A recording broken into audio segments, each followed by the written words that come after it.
La semaine dernière, je vous parlais du LMNP, loueur meublé non professionnel, donc qui est un régime fiscal lié à ceux qui font de la location meublée. J'ai reçu quelques questions suite à cette vidéo-là. Je vais répondre à ces questions-là que je juge très importantes. D'ailleurs, si vous me suivez sur Instagram, j'y ai déjà répondu sur mes publications. Mais voilà, sur YouTube, je sais que j'ai d'autres publics, donc je vais répondre à ces deux questions très importantes si vous vous intéressez au LMNP et donc à la location meublée. Donc, je ne peux que vous inviter à regarder cette vidéo jusqu'à la fin.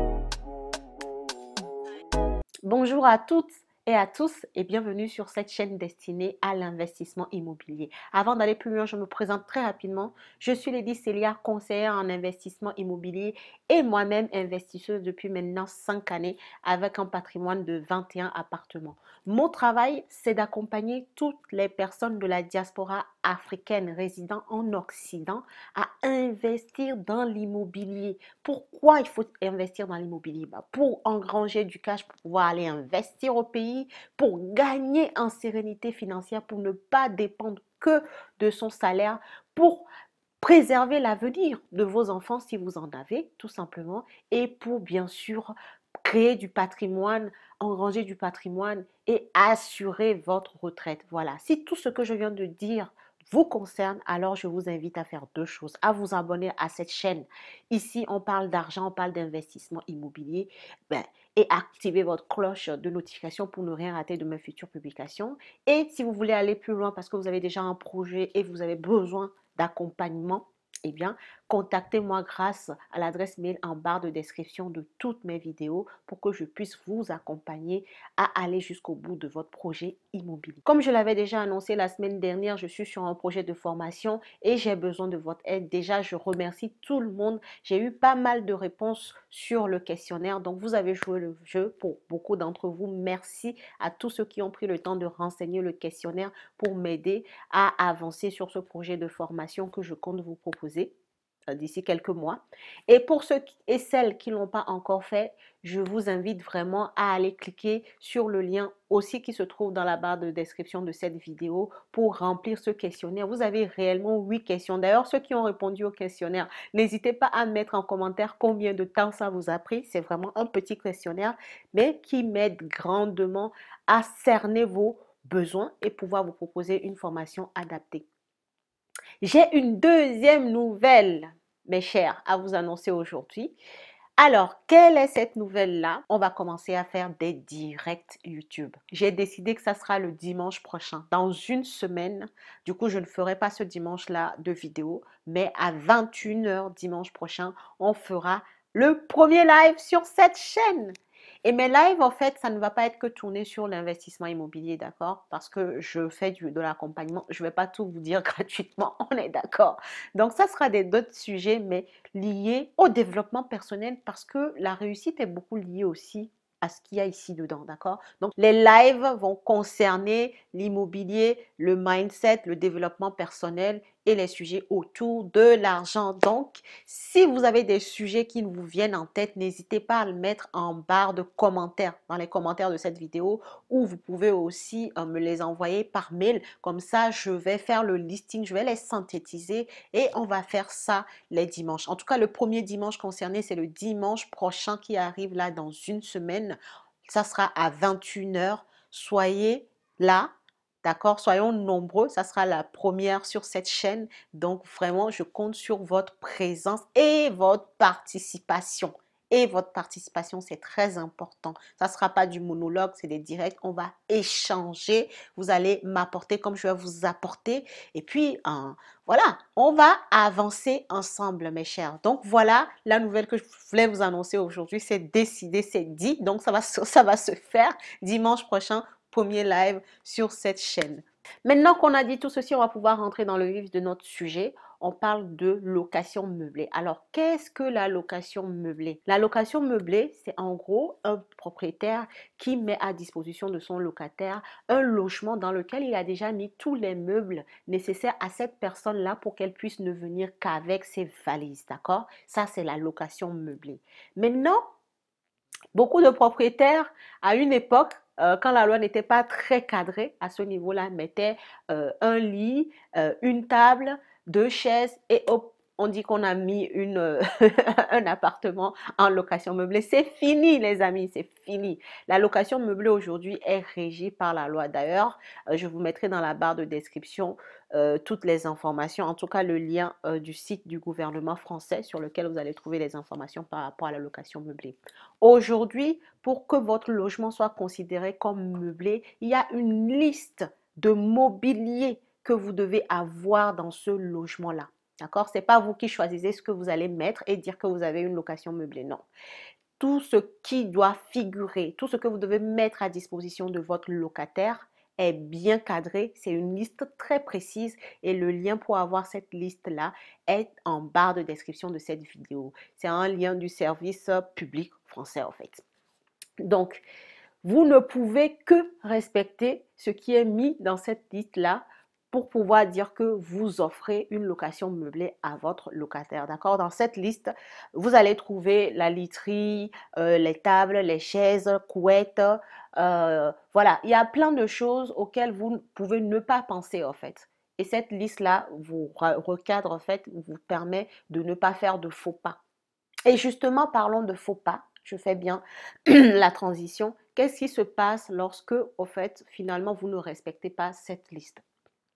Ce qui se passe tout simplement, c'est que votre locataire, s'il a un peu tatillon, il peut se retourner contre vous et dire, en fait, le monsieur, la dame me loue un logement pour meubler alors que je n'ai pas tout. Qu'est-ce qui se passe à ce moment-là? En fait, à ce moment-là, tout simplement, le fisc va vous déqualifier de location meublée et va vous requalifier en location nue parce que vous ne respectez tout simplement pas toutes les règles pour pouvoir être considéré comme un loueur en meublé. D'accord?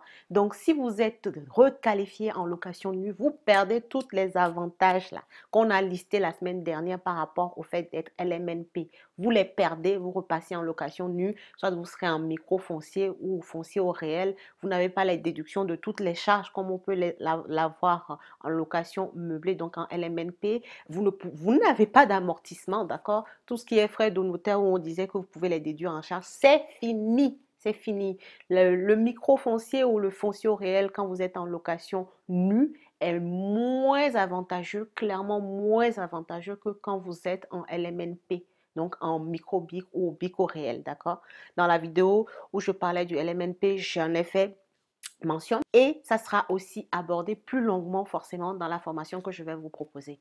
Donc, gardez en tête que si vous ne respectez pas cette liste de mobilier dans le logement que vous proposez à votre locataire et que le locataire est tatillon et qui veut juste vous embêter, il peut faire les démarches, se plaindre et au final, vous allez voir votre location qui sera requalifiée en nue et vous perdrez ainsi tous les avantages qu'on a listés concernant la location meublée. Comment est-ce qu'on fait pour s'assurer que, ok, j'ai mis tous les meubles et il n'y a pas de problème, mon locataire, en fait, il a connaissance de ça et je me couvre pour que si jamais il a même envie de m'embêter, je n'ai pas de problème.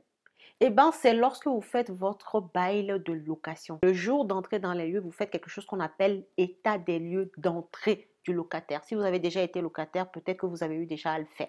Mais en tout cas, sachez que ça se fait, l'état des lieux d'entrée. Maintenant, dans l'état des lieux d'entrée, vous devez avoir toute une partie listing du mobilier que vous avez mis à disposition du locataire. Donc, vous allez cocher l'état de ce mobilier-là, tout ce qu'il y a dedans, même jusqu'aux cuillères, aux fourchettes, aux couteaux de table, aux torches, tout ce que vous avez mis, vous le mettez en annexe de ce bail-là dans l'état des lieux d'entrée. Donc, c'est un document état des lieux d'entrée. Vous devez avoir le listing du mobilier que vous mettez à disposition de votre locataire. Et ça vous couvre parce que cet état des lieux sera signé et par vous et par votre locataire. Donc, il n'y aura plus de débat. Si jamais votre locataire commence à péter un câble et qu'il veut vous embêter, vous aurez cet état des lieux d'entrée là pour montrer au cas où le fisc vient vous chercher que voilà, moi, dans l'état des lieux d'entrée, voilà ce que j'ai mis à disposition. Il a signé, j'ai signé, donc il ne peut pas venir me dire que je ne les avais pas mis en place. D'accord? Est-ce que vous comprenez? C'est très important. C'est très important parce que vous pouvez tomber sur un locataire, le feeling peut bien passer et dans 2, 3 ans, on ne sait jamais en fait. Donc, toujours pensez à vous préserver, à sécuriser votre investissement en faisant les choses dans les règles de l'art. Ne vous précipitez pas. Donc, vous faites votre bail de location, vous faites l'état des lieux d'entrée dans les lieux du locataire avec le listing des mobiliers qui sont présents, l'état du bien, ça j'en passe. Hein. Dans l'état des lieux d'entrée, il y a beaucoup de choses qu'on voit, mais je vous parle essentiellement de cette partie-là puisque c'est ça qui concerne notre vidéo d'aujourd'hui, d'accord?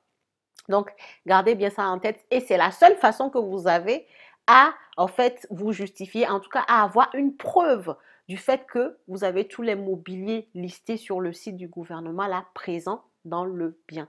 Si vous n'avez pas fait l'état des lieux d'entrée, vous n'avez pas fait le listing et que le locataire n'a pas signé, vous n'aurez pas de preuve. La deuxième question qui m'a été posée, et que je trouve très intéressante aussi de partager avec vous, c'est sur le fait de faire appel à un cabinet d'experts comptables ou pas lorsqu'on a en gestion une location meublée.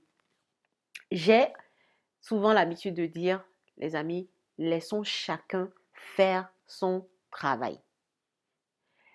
Le métier du comptable, c'est de compter, non? Ou bien de faire de la comptabilité des entreprises, de l'immobilier, tout ça. Mais laissez-le faire son travail. Pourquoi vous voulez commencer à aller chercher sur Internet comment on amortit un bâti, sur combien d'années, comment est-ce qu'on amortit les travaux? Pourquoi vous voulez aller faire ça juste pour économiser 300 euros ou 400 euros si vous avez juste un appartement? Ce n'est pas la peine. Laissez chacun faire son travail. Vous, vous avez déjà fait le plus gros. Vous avez cherché un bien rentable. Vous avez cherché votre financement. Vous avez fait les calculs aux prémices du projet. Vous déterminez si le bien est rentable de façon assez précise. Vous avez fait les travaux. Vous avez mis en place les locataires. Pourquoi vous voulez aussi faire le travail du comptable? Pourquoi? Laissez chacun faire son travail. Vous avez une location meublée, s'il vous plaît, passez par un cabinet d'experts comptabilité pour faire la comptabilité de votre location meublée. Puisque quand vous êtes en meublé, c'est vrai, vous êtes en LMNP puisque vous êtes en non professionnel, mais vous devez faire de la comptabilité puisqu'on parlait d'amortissement, de déduction de certaines charges qui viennent baisser votre résultat net. Donc, tous ces termes-là, c'est de la comptabilité. Et devant la loi, vous devez avoir une comptabilité irréprochable puisque vous allez venir payer zéro impôt. Donc, on peut venir vous chercher pour regarder est-ce que vous avez bien fait les déductions de charges, si vous n'avez pas trop déduit, si vous n'avez pas fait un mauvais calcul d'amortissement et si vous n'avez pas déclaré comme il fallait, je peux vous assurer qu'on va venir vous demander de rembourser tout ce que vous devez si vous avez fait des erreurs. D'accord? Donc, s'il vous plaît, laissez chacun faire son travail. Laissez le comptable faire son travail. C'est une fois par an que vous allez le payer. Ce n'est pas quelque chose qui va venir vous bouffer essentiellement votre cash flow.